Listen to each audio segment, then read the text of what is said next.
Hi, I'm Lloyd Swain with Charter Communications, and welcome to Charter Talk. We are very fortunate today to have our 4th District Congressman, Doc Hastings, with us, and we'd like to welcome you, Doc, for being here with us today. It's been a very interesting beginning of the year, hasn't it? Well, it is for several reasons. This is a brand new Congress, meaning that all of Congress stood for election and change in leadership now. The Democrats have greater control in both the House and the Senate. But probably more important, we have a new president. President Obama was elected, inaugurated in January. And it takes a while for a new administration to get up to speed. And so we're waiting, for that to happen. In the meantime, we've had this situation going back to last fall when we had a downturn in the economy, and so the focus has been on that. But yeah, it's an interesting time with a new Congress and with a new president. So what do you think about this issue with Wall Street and with the banks and the stuff that we're seeing every day in the news? Well, it took a while to, for this all to come together, Sure. obviously. And in a free economy, you're going to have ups and downs. It just so happened that the housing market, which was leading that because of the right desire in my view, to have a home and to build that equity for anybody, there are just a lot of financial instruments out there that frankly weren't very sound. And when that builds up over time, it's bound to hit a wall, and that's what happened essentially last summer. I remember at the end of last July, then Secretary Paulson came in and spoke to us and said that Freddie and Fannie are in real bad shape and they'll need some money. And I thought, boy, I'm not sure the government should be involved with this. And he asked for some lending authority, $200 billion. He says, we won't use it. But we just need to send a message to the private sector to get involved. Well, 6 weeks later, $200 billion went into Freddie and Fannie. Another $200 billion has gone into Freddie and Fannie. Then we had the $700 billion troubled asset, or the TARP bill. I mean, we have been spending money, frankly. I opposed all of those because I just didn't think it was the right way to go. So we've had those challenges, and then with this new administration, on top of this, with the economy going down, we passed a stimulus package that will probably cost over $1 trillion by the time it runs its course, and this is all on borrowed money. I mean, we're not using existing revenues; we're borrowing money to do all of this. So that really concerns me. There's no question that the economy has slowed down because of the housing market, as I had mentioned. But I just, I come from the school of thought that you can't spend your way to prosperity. If the idea is to try to turn the economy around, then you have to go to that sector of the economy that creates the jobs, and that sector is the private sector.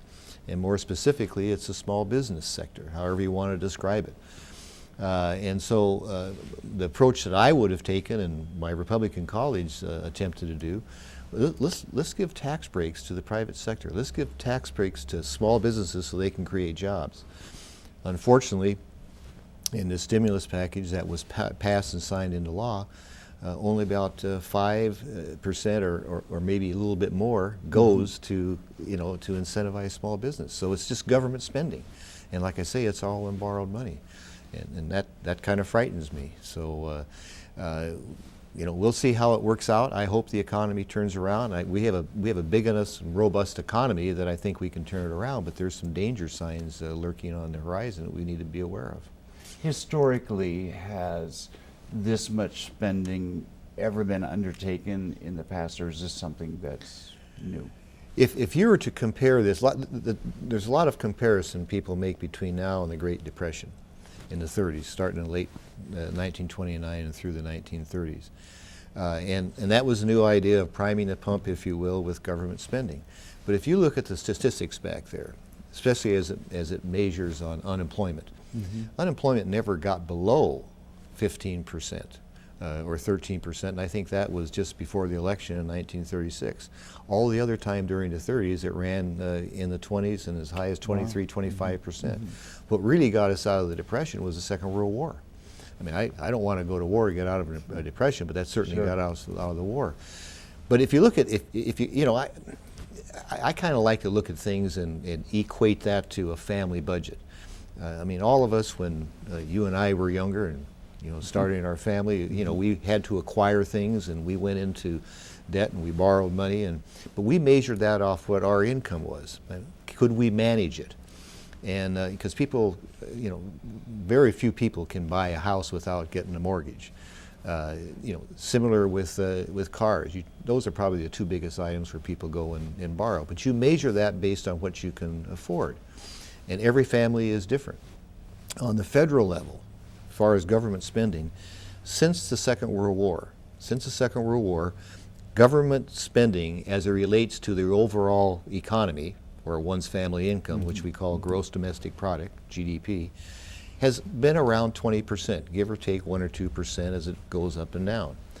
And 20%, that's a manageable thing. I mean, you can manage your debt.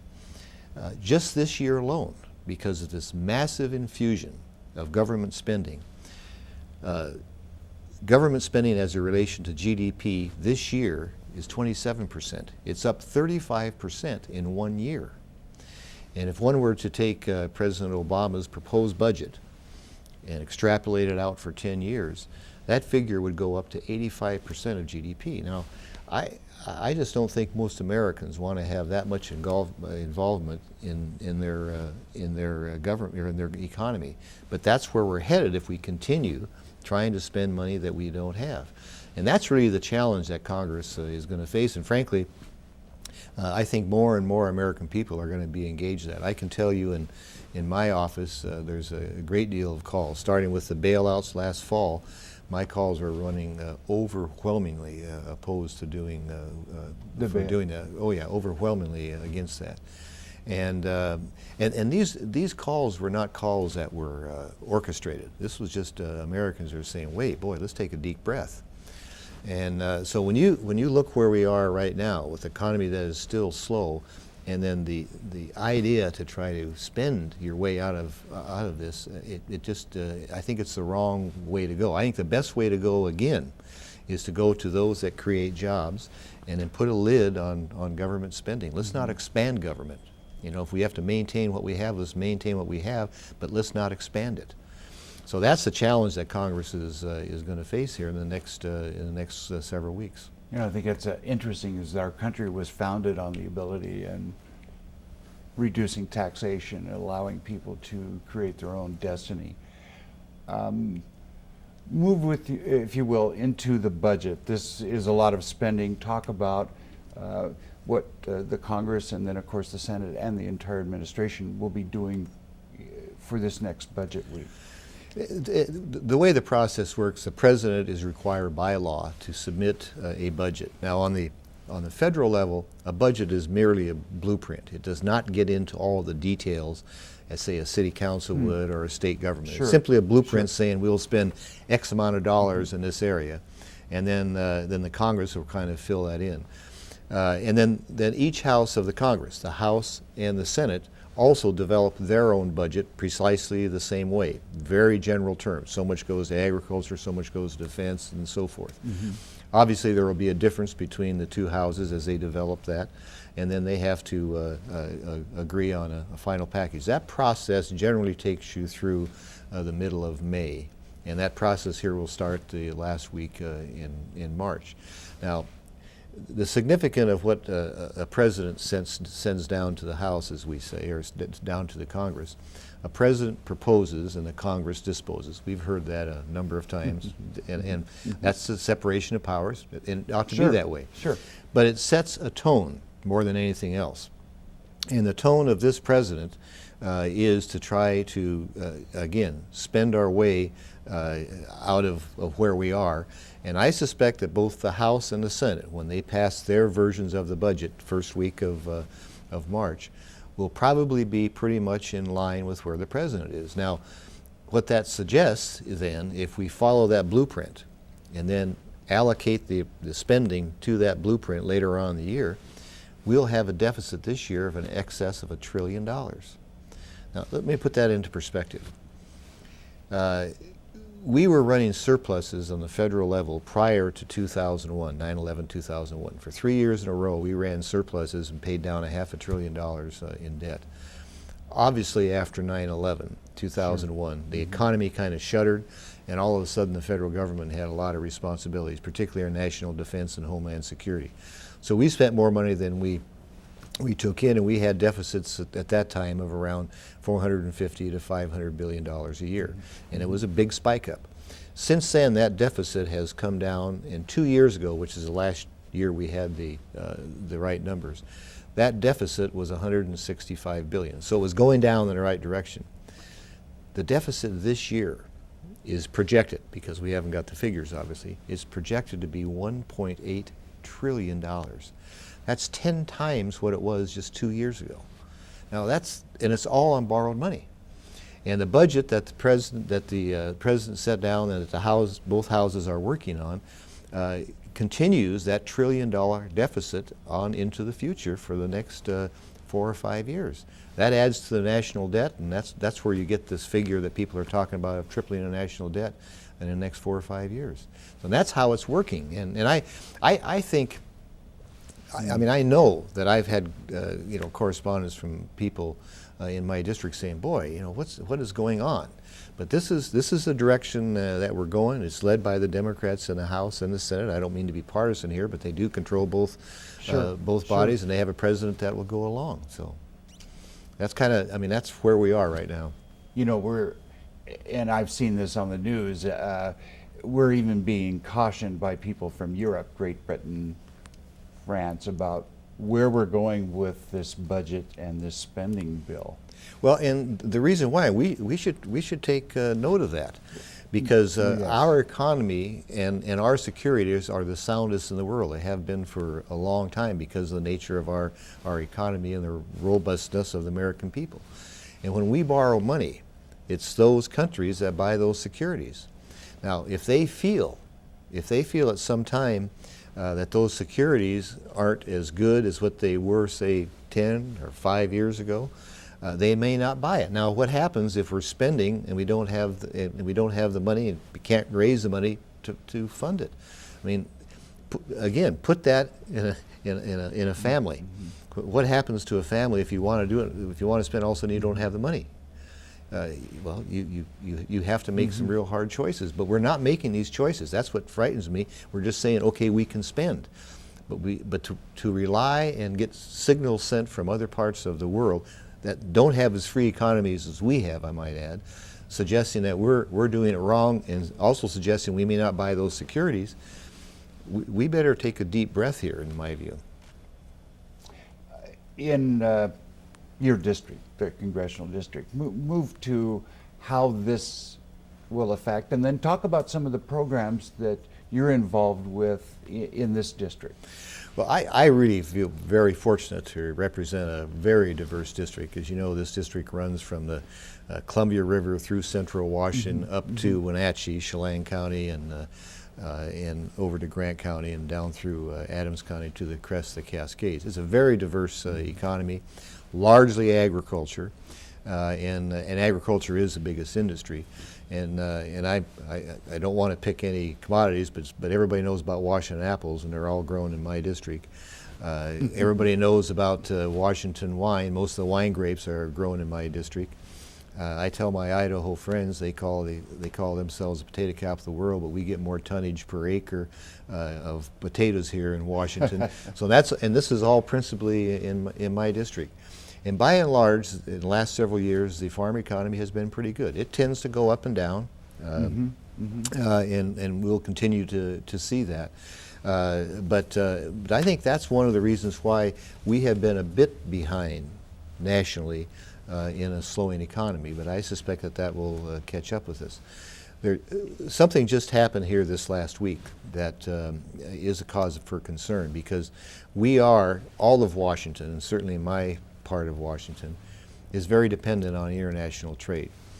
We export a lot of our agricultural products overseas, and our biggest trading partner is Mexico. Well, there was a provision in another omnibus spending bill that effectively unilaterally negated a portion of the North American Free Trade Agreement. Let me just back up a bit. The North American Free Trade Agreement was passed in 1993. it was to allow more access for commerce between countries in North America. I think, I'm very much in favor of trade. But there is always an issue with Mexican trucks coming up here because of, are they as safe as what ours are? And this was a bone of contention between both countries for some time. They always kind of worked it out, and they came up with a pilot program to allow a small number of trucks, 98 trucks I think, from Mexico to come into the United States on a pilot program to see if in fact they were as safe as what our trucks were. There's a lot of opposition to that, principally from organized labor, Teamsters specifically. And so in this omnibus bill, the Democrats put a provision in that negated that pilot program, and of course it was signed by President Bush, which then caused the Mexican government to put tariffs on some 90 products that are manufactured or grown in the United States. It affects us potentially here because it affects pears probably immediately, puts a 20% tariff on pears, but it also puts a tariff on cherries and potatoes. Wow. Now that's going to put us at an economic disadvantage, trade disadvantage with South American countries that also ship products into Mexico. Well, you know, and this is going to be an issue, I think, trade issue that this administration is going to have to face, because the last Congress, when the Democrats first took over, they were not receptive to opening up trade agreements with a couple of our real close allies, most notably Colombia and South America. And now we have this trade barrier up here that could have a very negative effect on the biggest part of our economy in Central Washington, and that needs to be resolved, and it has not been resolved yet. What are some of the legislation that you're working on for our district? There was three pieces, small pieces of legislation that was in a massive lands bill. Now, you know, just want to confess that I voted against the overall lands bill, and I did so because once again it was going to increase spending by some $10 billion when we have $9 billion in backlog of maintaining our forest lands. And what it was a 1,200-page bill, a number of individual bills that were worthy of support, frankly, including the three, obviously, that I had authored. But when they're all thrown into a big pot, they didn't have to be thrown into a big pot. They could have been passed on their own. In fact, all three of these bills I'm going to describe at one time or another did pass a committee or a house. The first one, and I think the most significant one for our area here, is the Ice Age trails. I mean, our geologically here, 10 to 15 years ago, when the Ice Age was receding, there was a huge million years. No, we're talking about thousands of years here. Thousand years? Yeah, we're talking 10 to 15,000 years.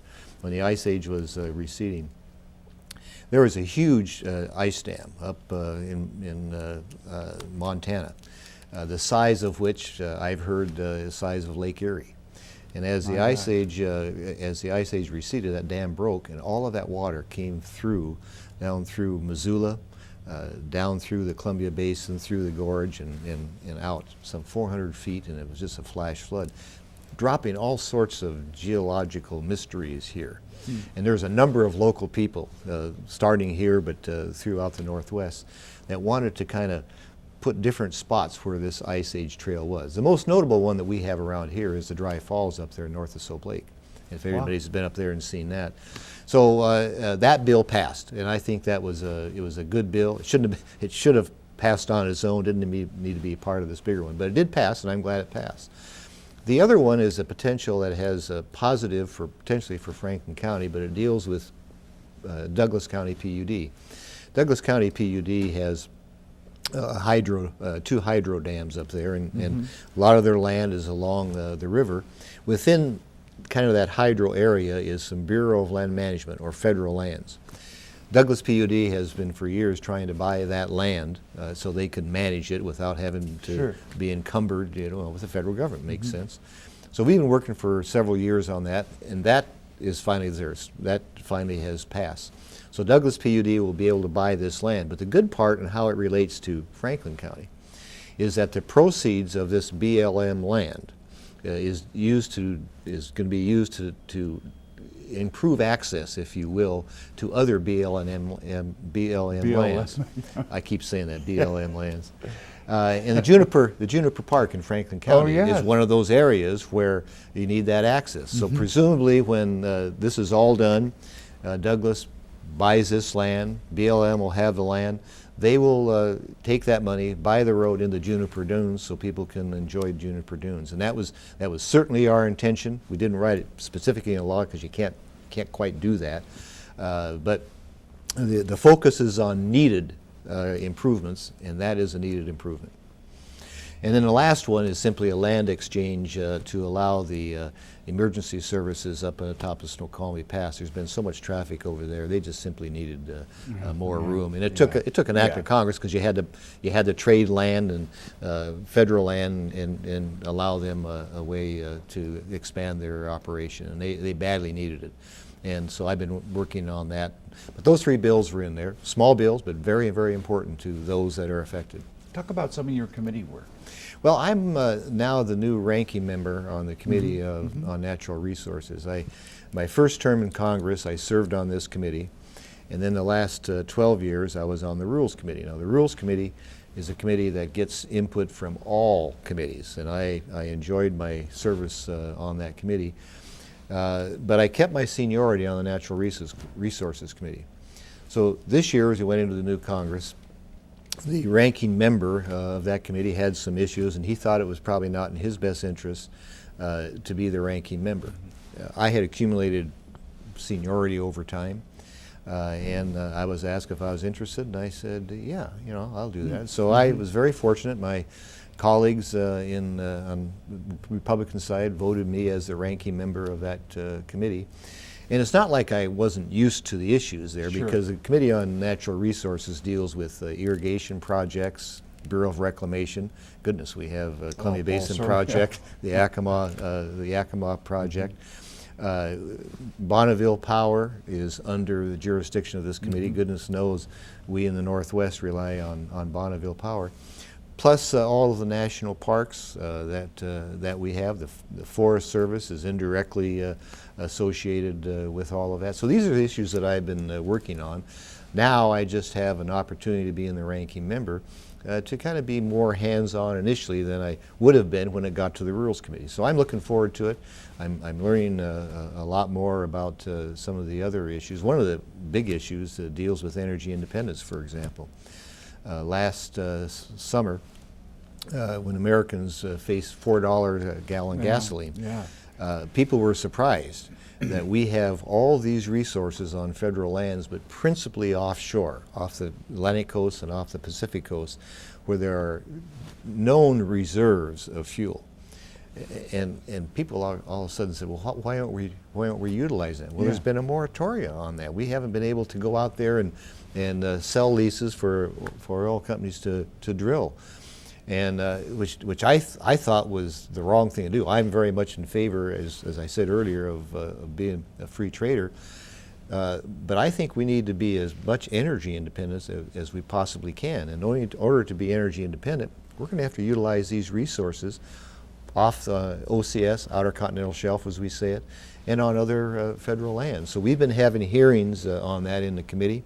The moratoria on that area has been removed. Unfortunately, the Obama administration has extended the moratoria essentially through a regulatory process for 6 months. I wasn't in favor of that. But if gasoline starts climbing up again, which it always does going into the summertime, when you have to manufacture more boutique fuels and so forth in other parts of the country, that drives the price of gasoline up. And we just have to recognize that 40% of the total supply of crude is controlled by a cartel, OPEC. And when that price of gasoline was up to $150 a barrel last year, my goodness, people stopped driving, and the price went down. OPEC did, increase their output. Sure. And then when it went way down, then they turned off the spigot. So now they're starting to. That's why the prices are starting to go back up. So it just seems to me it's in our best interest to utilize the resources that we have, that I know we can do in an environmentally sound way. We've done that. We've shown that, especially in the Gulf of Mexico. I would be remiss if I didn't talk about nuclear power or the nuclear issue and about Hanford. What's going on there nationally? And Well, let me just talk about the cleanup at Hanford. Sure, There's been a sure. tremendous amount of, in my view, of progress made since I was first elected. When I was first elected, there really wasn't a really thought-out plan to clean up Hanford. To the credit of the Bush administration, they were the first ones that really said, okay, we're going to try to do this in a timely way. Those times that they first laid out have slipped. There's no question about that. And there were some issues with the tri-party agreement, which is an agreement between the state of Washington and 2 federal agencies. It's been in place for some 20 years. It's a good agreement, and it ensures that that responsibility is taken care of. And there's been some, fits and starts on that. But when you look at it overall, I think the progress has been pretty good, because we have at least trying to narrow that footprint to the middle of the site. That's where the vitrification plant is being built. The River Corridor project, which is cleaning up where the reactors were along the river, frankly, that has been a real success story, and you can just see visual parts of that when you drive out to the 300 area. So that is going pretty well, and but it's such a massive project. It is something that we have to watch, but by and large, I feel pretty good. We've had some strong bipartisan support on that in the past, and I think we can continue working in that way, and I'll certainly do what I can. I've been the chairman of the Nuclear Cleanup Caucus now for 14 years, and we're going to start our hearings that we have every spring back in Washington, D.C., and we'll continue to do that. As far as nuclear, this area, as you know, we have the one nuclear plant here in the Northwest, and this area is favorably disposed to nuclear.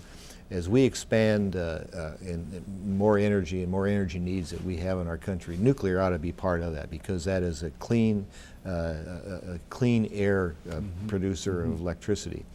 But those that are opposed to nuclear do it really in a roundabout way. They say we can't have more nuclear because number one, we can't deal with the waste stream. Well, the waste stream issue can be dealt with, and it's called Yucca Mountain in Nevada. But for political purposes, specifically because of Senator Reid, who's the Senate Majority Leader from Nevada, said, no waste in my backyard. And in fairness, it's not only Senator Reid, it's members of both parties down in Nevada. You just have to be against the Yucca Mountain if you're going to represent that state. So, but the Obama administration has said that okay, we're going to look at other avenues instead of Yucca Mountain. So that's going to slow a process that's already been slowed. But if the issue, ironically, is waste, then the way to deal with that is to recycle the spent fuel, because there's plenty of worth in that fuel as it goes through the cycle. Yes. That would reduce the footprint, which means you probably wouldn't, I don't know how much you would, if it would change Yucca Mountain, but there's a bit of hypocrisy of the anti-nuclear people in this country, because they say, we don't want nuclear because of the waste, and we say, okay, well listen, let's recycle the waste. Let's reduce the footprint. Oh no, you can't recycle the waste because there may be some proliferation issues, and there may be, but they're not unsolvable. And so this issue will continue to rise, in my view, in the public's mind, because we're going to need more energy. And I'm one that believes that we should have as diverse a portfolio as possible. We need to have more nuclear. We need to have more hydro. We have a lot of wind around here. We just look around our area and see the windmills. So listen, I'm all in favor of all of that, but nuclear needs to be part of it also. Thank you again so much for being here with us today. And we'd like to thank you for watching as well. You can certainly contact Doc Hastings on his website. It's very easy to go to. Hopefully you're using charter.net and our internet browsers and our internet for that. So I'm Lloyd Swain with Charter Channel 3. You're watching Charter Talk, and thank you for watching.